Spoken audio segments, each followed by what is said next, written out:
Hello বন্ধুরা, সবাই কেমন আছো? আশা করি সবাই ভালো আছো। আমিও ভালো আছি। আজকে চলে এলাম একটা ভিডিও নিয়ে।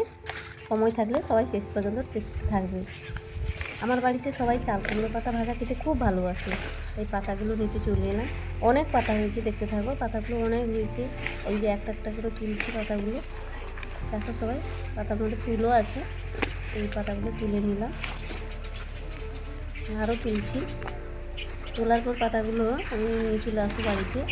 এই অনেকজনকে খেতে তাই পাতাগুলো নিয়ে ধুয়ে নিলাম ভালো করে, যাতে নোংরা না থাকে। পাতাগুলো ধোয়ার পরে পাতাগুলো খুব একটু শক্ত হয়, এই জন্য নুন দিয়ে একটু নরম করে নেব পাতাগুলোকে। এই যে নুন দিয়ে মাখিয়ে নিলাম, দেখো সবাই। তারপরে একটু পাতার মধ্যে ফুল দিতে হবে। এটার সঙ্গে সরিষা দিব, জিরা দিব, দিয়ে দিলাম। এবার পেঁয়াজ কুচি দিব, পেঁয়াজ কুচিটা দিয়ে দিলাম। তারপর কাঁচা লঙ্কা দিব, বাড়িতে কাঁচা লঙ্কা ছিল সেটাই দিয়ে দিলাম। তারপর পেস্ট করে নিব।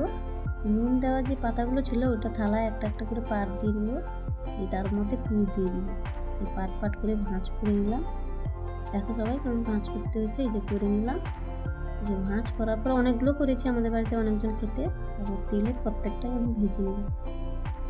ভাজা হচ্ছে, ভাজার পরে একটু চাপ দিয়ে দিলে ভালো হয়। ভাজা হয়ে গেল, ভাজা হয়ে গেল। এটা গরম ভাতে খেয়ে দেখবে কেমন লাগে। আমাদের তো খুব ভালো লাগে, আশা করি তোমাদেরও ভালো লাগবে।